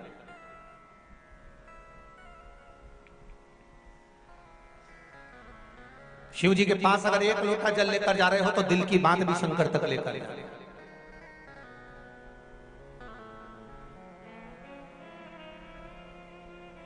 कितने लोग हैं जो शिव जी के मंदिर में रोज जल चढ़ाने जा रहे हैं? जरा हाथ उठाइए। जा रहे हो सब लोग? जाना चाहिए। रखो अपने ब्रह्मा ब्रह्मलोक में है, भगवान विष्णु वैकुंठ लोक में है, मेरा देव अधिदेव महादेव इस भूमंडल पर है, साक्षात मेरा शंकर पृथ्वी पर विराजमान है। तो एक लोटा जल ले जाकर जब शंकर जी को हम चढ़ाते हैं तो हमारे दिल की बात शंकर हृदय में रखकर हमारी कामना पूर्ण कर ही देते हैं। ये शिव चित्त है। ये पत्र में आया है, देखिए।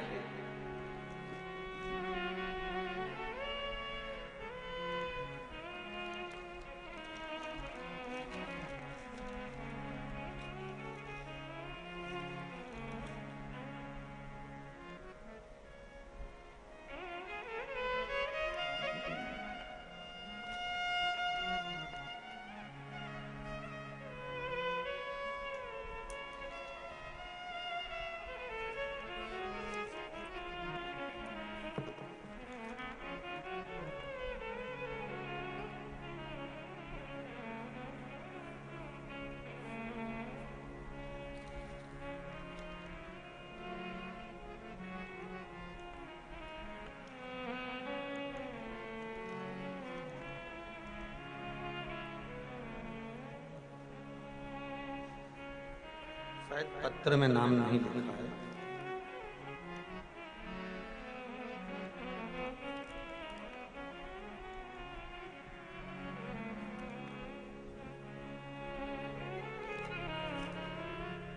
जिसने लिखा हो पत्रिका के साथ जो पत्र भेजा है, जिसने भेजा हो वो खड़े हो सकते हैं।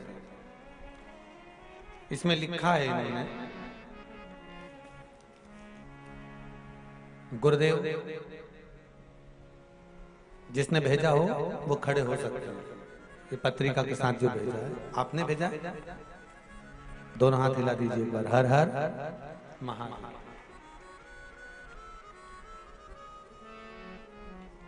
गुरुदेव, पशुपति व्रत आंकड़े की जड़ का महत्व, बच्चे होने के लिए प्रदोष समय में मूंग दाल, बेलपत्र, शमी पत्र, गुड़ का प्रयोग, इन सब उपायों का महत्व क्या है ये मैं अच्छी तरह से जानती हूँ। ये पत्र लिखा हुआ।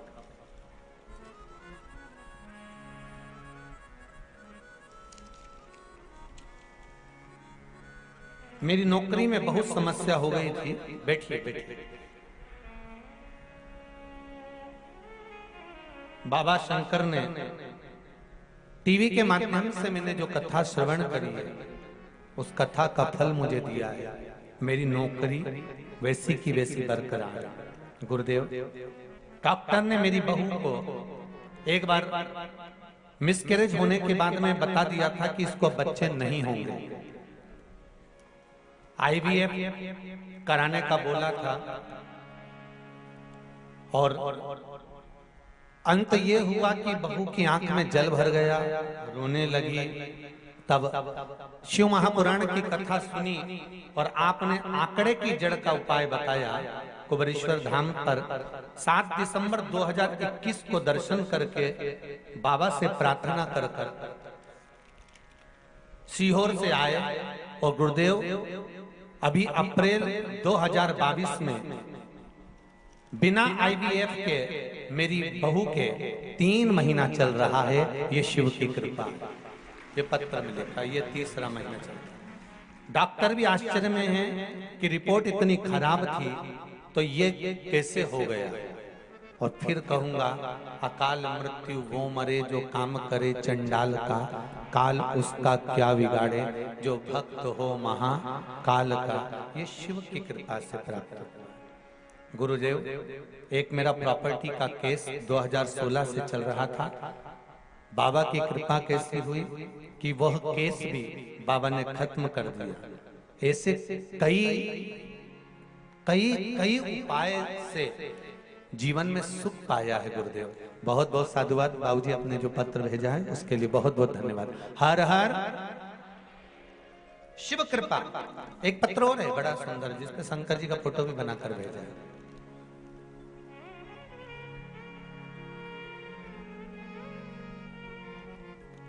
घनश्याम जी शास्त्री, STTC झालोद, जिला हाथोद,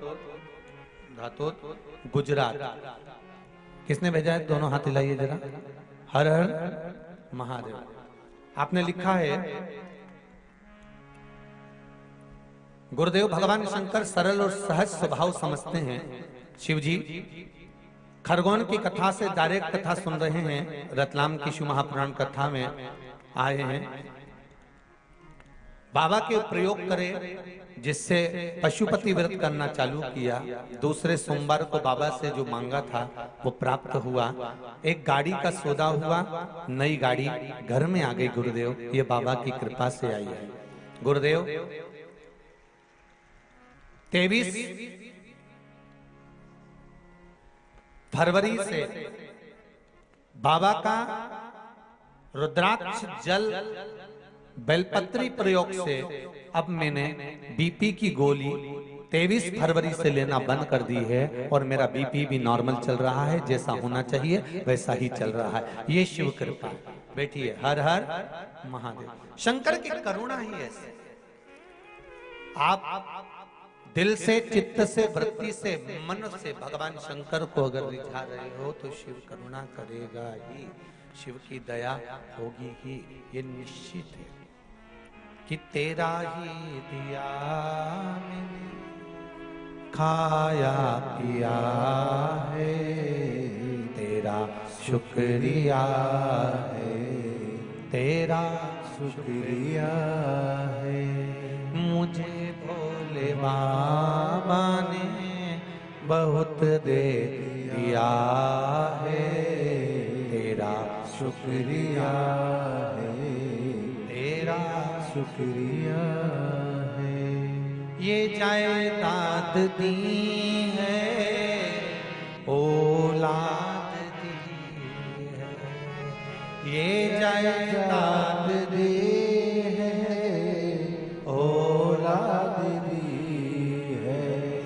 मुसीबत में हर वक्त इमदाद दी है, मुसीबत में हर वक्त इमदाद दी है।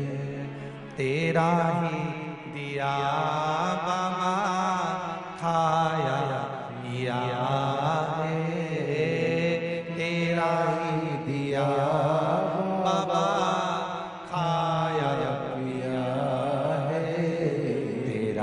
शुक्रिया है, तेरा शुक्रिया है।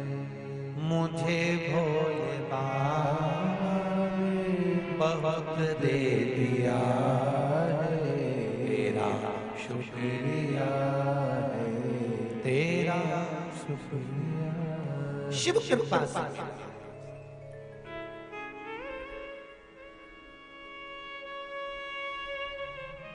अगर गलत करोगे तो सामने कोई ना कुछ भगवान दिखा देगा कि तू ये गलत कर। अच्छा करोगे तो मार्ग भी खोल देगा कि तूने ये अच्छा किया। सामने भगवान प्रकट कर देता है कि ये अच्छा हो रहा है, कि ये बुरा हो रहा है, कि ये गलत हो रहा है, कि ये सही हो रहा है। सम्मुख में आ जाता है तुम्हारा करा हुआ सारा कर्म, सम्मुख में आ जाता है। ऋषि सामने आकर खड़े हो गए। उन ऋषियों ने कहा कि तुम ये गलत कर रहे हो। सामने जो शर्तेची ऋषि बैठे हैं उन पर जो तुमने बाण चला रहे हो ये अच्छा नहीं है, ये श्रेष्ठ नहीं है।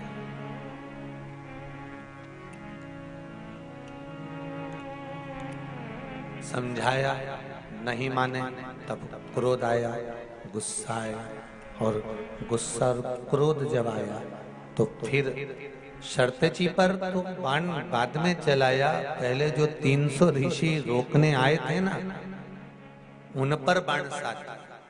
और एक बात अपनी जिंदगी में उतार कर रखी है, जब आप किसी को सतमार्ग बताएंगे, अच्छा मार्ग बताएंगे, सतमार्ग की ओर लेकर जाएंगे, अच्छे मार्ग की ओर लेकर जाएंगे, सतमार्ग की ओर अग्रण्य बढ़ेंगे और कहेंगे कि ये गलत है और ये सही है। जब आप बताना चालू करेंगे तो हो सकता है दुनिया की निगाह में आप गलत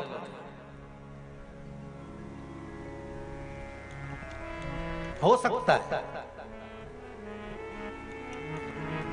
मित्र दोस्त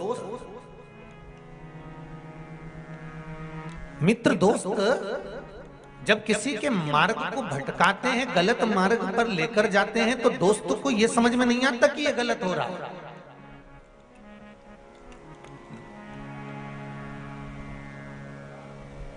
और माँ बाप, माता पिता समझाते हैं, समझाने का प्रयास करते हैं, माता पिता उसको बचाने का प्रयास करते हैं, तो बच्चे की निगाह में, बहुओं की निगाह में, बेटियों की निगाह में, बहुओं की निगाहों में, नवयुवक जो पीढ़ी है इसकी निगाह में लगता है कि मेरे माँ बाप मेरा ही बुरा चाह रहा है, पर वो बचाने का प्रयास करते हैं, वो बचाना चाहता है, बचाने का प्रयास करता है। महाराज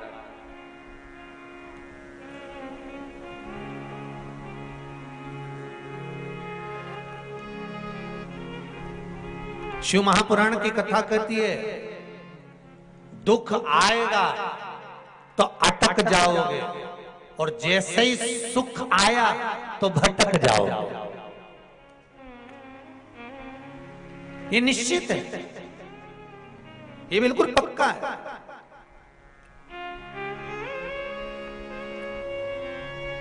अगर गलती कर रहे हो, गड़बड़ी कर रहे हो, परेशानी, कहीं गलत संगत में पड़ रहे हो, गलत जगह पड़ रहे हो, गलत क्रम में पड़ रहे हो, दुख आया तो अटक गए। अब सोचा अब मैं तो बहुत बुरा फंस गया हूं, अब मैं क्या करूं, आगे कैसे बढ़ूं, क्या करना चाहिए, कैसे करना चाहिए, क्या कर सकता हूं, क्या प्रयोग करा जाए। अब कहीं जाकर पूछा जाए कि मैं ये तकलीफ में फंस गया हूं, तो दुख आएगा तो अटक जाओगे, और सुख आया तो जम के तो बोलो भटक जाओगे। जैसे सुख बड़ा बड़ी, धन बड़ा, वैभव बड़ा, पैसा बड़ा, पूंजी बड़ी, संपदा बड़ी, गाड़ी बंगला संपदा सब जब बढ़ती चली गई, बढ़ती चली गई, बढ़ती चली गई, तो उस समय पर फिर तुम भटक रहे हो। फिर वही वाली बात आ गई, ताली, थाली और प्याली, ये तीन मित्र तुम्हें प्राप्त हो गए। तुम्हारे जैसे सुख के दिन बड़े हो, तुम्हारी संपदा बड़ी, तुम्हारा वैभव बड़ा, तुम्हारी सत्ता बड़ी, तुम्हारा धन बड़ा, और तुम्हारे को मार्ग भटकाने वाले ढेर मिल जाएंगे, तुमको मार्गों से विभाजित कर देंगे। ये तुमको विभाजित कर देंगे, कहाँ जा रहा है, कहाँ फालतू के चक्कर में पड़ा हुआ है, कहाँ फालतू के लोगों में, तो ये तू चल, अपन मदिरा पान करेंगे, अपन ढाबे पर भोजन करेंगे।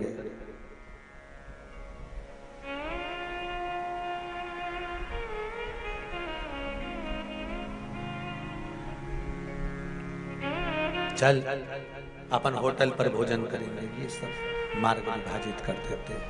फिर इसमें कोई मार्ग की परिभाषा नहीं होती। आज हेमकांत को जिन ऋषियों ने समझाया था, ऋषियों पर बाण चलाने के लिए तैयार बैठ गए। ऋषियों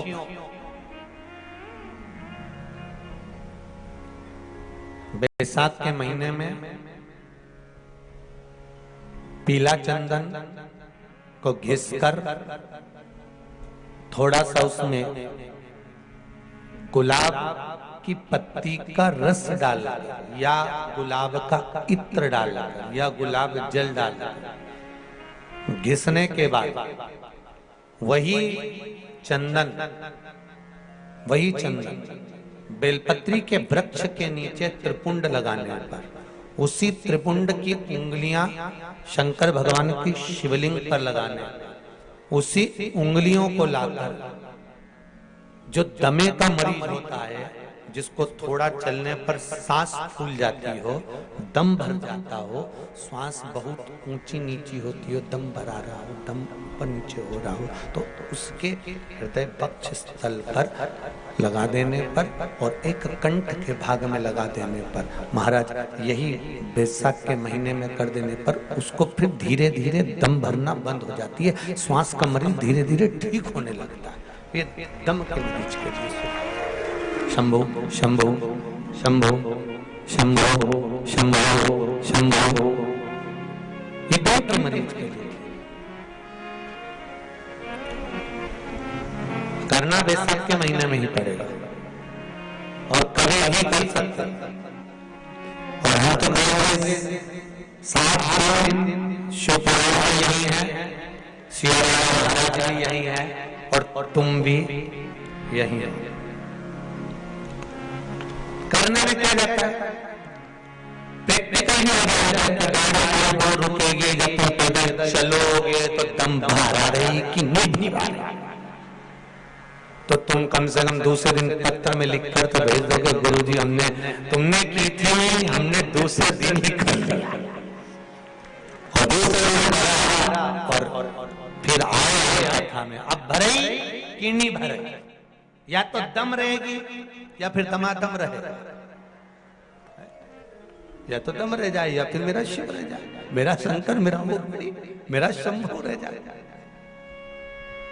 तो आप जब करोगे स्वयं स्वतः के लिए तो वो सुख आएगा। महाराज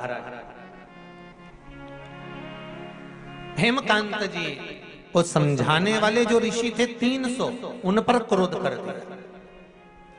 सतमार्ग बताने वाला हमेशा बुरा ही लगेगा, होटल ले जाने वाला अच्छा लगेगा, मदिरा पान कराने वाला अच्छा लगेगा, किटी पार्टी में बैठना अच्छा लगेगा, पर सत्संग में बैठना अच्छा नहीं लगेगा। जो तुम्हें ज्ञान का उपदेश दे, जो तुम्हें समझाए, जो तुम्हारे मार्ग को प्रशस्त करे, सुंदर मार्ग की ओर लेकर जाए, वो तुमको अच्छा नहीं लगेगा।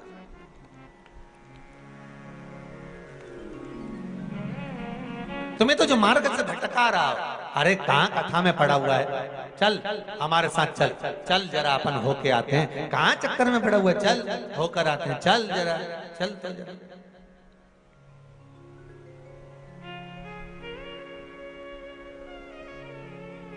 सुख क्यों ना मिले, आनंद क्यों ना। हेमकांत को भटका दिया। हेमकांत ने 300 ऋषियों पर बाण चलाए और 300 ऋषियों को मार दिया। 300 ऋषियों को खबर पहुंच गई शरतजी के पास, 300 ऋषि मर गए और हेमकांत ने मारा। और कुछ केतु का पुत्र जो साधारण नहीं है, कुछ केतु, उनके दानी पिता, पुण्यवान पिता, सतकर्मी, भजनावली, कीर्तनी, स्मरण करने वाले, नाम जाप करने वाले, मंत्र जाप करने वाले, ऐसे पिता का पुत्र इस ऐसे बेटे हेमकांत ने जो मारा, ये श्रेष्ठ नहीं। 300 ऋषि मारे गए। हेमकांत घर पर आया, मालूम पड़ा। अब देखिए जरा, तो किसी ने इस कथा को सुना तो पूछा कि गुरुजी ये बताओ, क्या शरतजी ऋषि ने कुछ नहीं बोला, उस हेमकांत को श्राप नहीं दिया, क्या उस हेमकांत को अपशब्द नहीं कहा, क्या उस हेमकांत को आड़ा टेढ़ा नहीं बोला? हरिद्वार की कथा में एक बात कही थी, एक व्यक्ति साइकिल से जा रहा था, सामने से कार आ रही थी, कार और साइकिल का एक्सीडेंट हो गया। एक्सीडेंट हुआ तो कार वाला व्यक्ति नीचे उतरा, साइकिल वाले से अपशब्द कहने लगा, तू देख कर नहीं चल सकता, तुझे दिखता नहीं है, तू अंधा हो गया है, तेरी आंखें नहीं है क्या? और वो साइकिल वाले पर चिल्लाया। साइकिल वाला एक साइड हो गया। उस साइकिल पर उसकी पत्नी भी बैठी हुई थी। पत्नी ने कहा, तुम चुप रहते, ये अच्छी बात नहीं है, तुम्हें कुछ जवाब तो देना था, तुम्हें कुछ कहना तो था, तुम्हें आड़ा टेढ़ा तो बोलना था। वो इतनी बड़ी बड़ी बात कर रहा था, तुमको अपशब्द कर रहा था, गलती उसकी थी, सब कुछ गलती उसकी थी, और तुम साइकिल पर अपन दोनों जा रहे, कम से कम कुछ बोलना तो था। इतने में पति बोला, तू चुप रहे, तो बोलकर क्या करना, क्या करना बोलकर?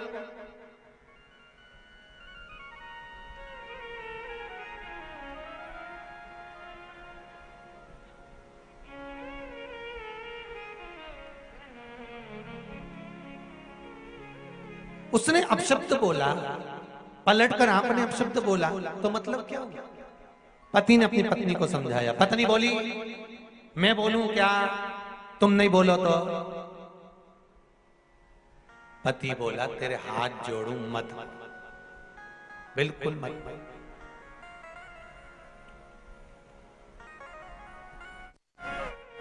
जब किसी कचरे के ढेर में से बदबू आती है ना, तो वहां केवल रुमाल रखकर निकल जाना चाहिए। जब व्यक्ति क्रोध करे, अपशब्द बोले, आड़ा टेढ़ा बोले, तो वहां कोई जवाब नहीं देना है, केवल मुख पर कपड़ा रखना है। वो कपड़ा है शिव नाम का, भजन का, कीर्तन का, हृदय की शांति का, और निकल जाना है, निकल जाना। कितना सुंदर संवाद है। स्कंद पुराण काशी खंड का महत्व बताया गया। एक संत गंगा जी नहा कर आ रहे थे, बाजू में से चंडाल निकल कर गया और चंडाल का कपड़ा संत के शरीर से लग गया। संत काशी की गलियां छोटी, कपड़ा चिपक गया संत के शरीर से। संत को गुस्सा आ गया। संत ने पूछा, तुझे दिखता नहीं? तू अंधा है? तुझे दिखा नहीं? तेरे नेत्र नहीं है? मैं संत और तू चंडाल, मेरे को चिपक गया, मेरे शरीर पर लग गया। अब मुझे गंगा नहाने वापस जाना पड़ेगा। इतने में चंडाल बोला, गुरुदेव आप गंगा नहाने क्यों जाओगे? तुझे मालूम नहीं है तू मेरे शरीर से लग गया, तेरा कपड़ा मेरे शरीर से चिपक गया है, इसलिए मैं संत हूं, मुझे गंगा नहाने वापस जाना पड़ेगा। तो उसी समय पर वो चंडाल बोला, गंगा आपसे ज्यादा मुझे नहाना पड़ेगा। तो चंडाल ने जैसी कहा तो संत ने पूछा, तू गंगा क्यों नहाएगा? चंडाल ने कहा, मैंने एक संत के मुख से सुना था, जिसको क्रोध आता है वो महाचंडाल हो जाता है, इसलिए गंगा नहाने की जरूरत अब मुझे है, अब मुझे जरूरत है।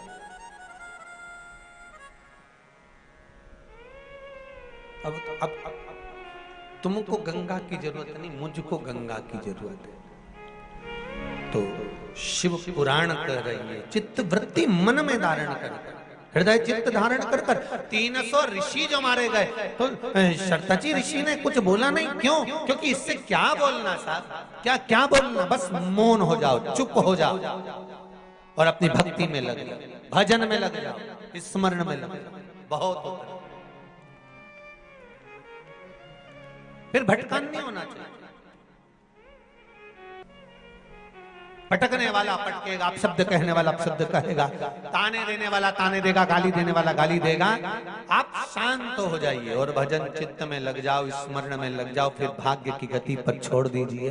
कर्म का भोग तो मनुष्य को इसी भूमंडल पर भोगना है, आज नहीं तो कल भोगना ही पड़ेगा। बस आप जपो श्री शिवाय नमस्तुभ्यम। आप जप गला पकड़ रहा है बाबू, श्री शिवाय नमस्तुभ्यम, जप भी है उसको। श्री शिवाय नमस्तुभ्यम, श्री शिवाय नमस्तुभ्यम, श्री शिवाय नमस्तुभ्यम, श्री शिवाय नमस्तुभ्यम। मंत्र जाप में जितना स्मरण में लगा। अब हेमकांत को शरतची ने कुछ नहीं कहा, पर हेमकांत जब घर गए, कुछ केतु को मालूम पड़ा कि मेरे बेटे ने 300 ऋषियों को मार दिया, 300 ऋषियों के प्राण ले लिए, 300 ऋषि समाप्त हो गए, 300 ऋषि के प्राण चले गए, 300 ऋषि समाप्त हो गए। ब्राह्मण हत्या माथे चढ़ गई है हेमकांत। कुछ केतु ने अपने नगर से बाहर निकाल दिया, कुछ केतु ने कहा तुम जाओ, अब तुम्हारी कोई जरूरत नहीं है, क्योंकि तुम्हारे माथे पर ब्राह्मण हत्या चढ़ गई है, ब्राह्मण हत्या तुम्हारे माथे पर पहुंच गई है, ब्राह्मण हत्या तुम्हारे सिर पर आ गई है, अब तुम चले जाओ, अब तुम जाओ।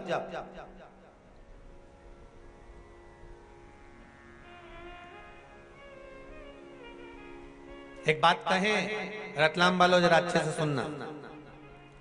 बेटा अगर गलत मार्ग पर जा रहा है, बेटी अगर गलत मार्ग पर जा रही है, बच्चे अगर गलत मार्ग पर जा रहे हैं, घर का कोई सदस्य कहीं मदिरापान में, कहीं वेश्यावृत्ति में, कहीं जुए में, कहीं मांसाहार में, कहीं डब्बा में, कहीं आदि गलत मार्ग पर पड़ रहा है, जुआ खेलने बैठा है, पत्ते खेलने बैठा है, कुछ गलत काम करने बैठ रहा है, और तुमको थोड़ी सी भी भनक लग जाए, थोड़ी सी भी भनक लग जाए कि ये व्यक्ति गलत मार्ग पर जा रहा है, समझना। और समझना क्या, प्रयास करना, उसको सत्संग तक ले जाना, उसको कहीं कथा तक, सत्संग तक, मंदिर तक, देवालय तक, शंकर के दरवाजे तक लेकर जाने का प्रयास करें।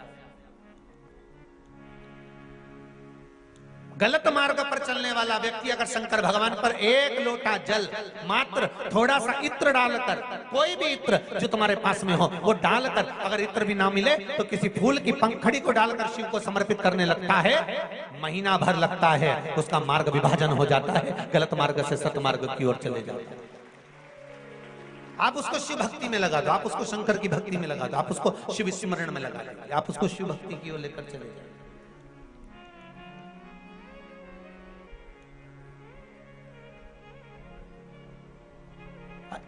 जितने प्रयोग बताए जाते हैं, जितने यहाँ से उपाय बताए जाते हैं, ये उपाय, ये प्रयोग, ये सारे जो प्रयोग हैं, उपाय हैं, ये ध्यान देना, ये दूसरों से कराने के नहीं, अपन को खुद को करना पड़ते हैं। जो गलत मार्ग पर चल रहा है तो वो खुद करे।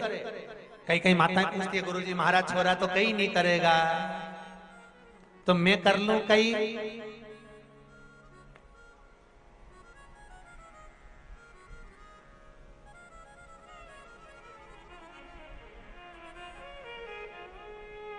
अब तुम्हें ऐसी ऐसी बात लेके आते हो तो थोड़ा मन में आए कि अब छोरा तो शादी में नहीं करेगा, मैं कर लूं कहीं। ऐसी बात करो तो सोचना पड़ेगा।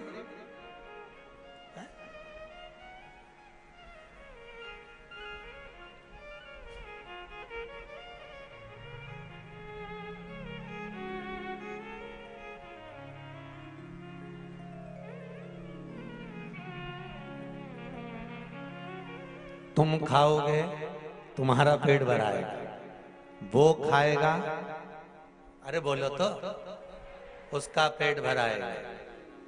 पेट जिसका दुख है, गोली भी उसी को खाना है।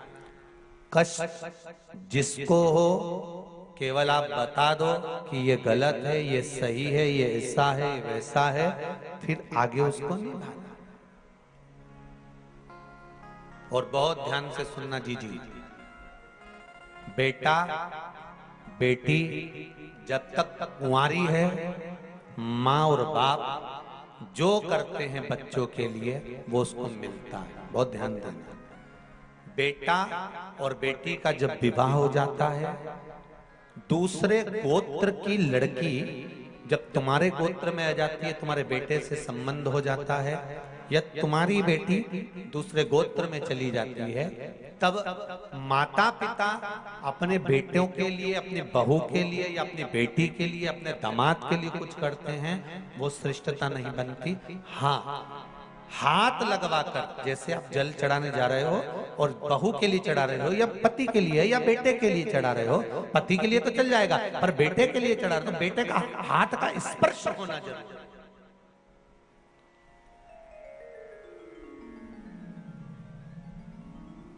या फिर बताकर करो।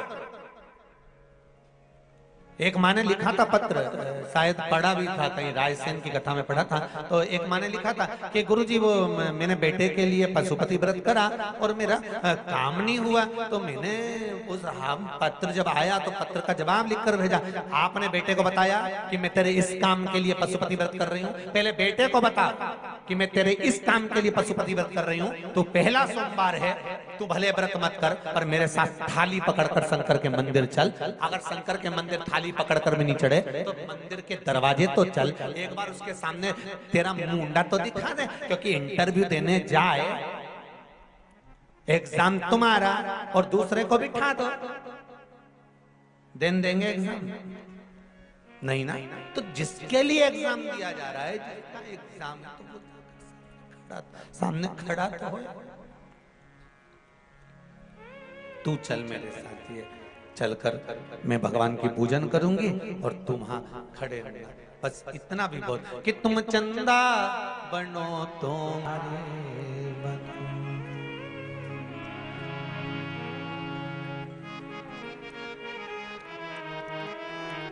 महाराज आकाश में मिलेंगे ओ भोलेनाथ,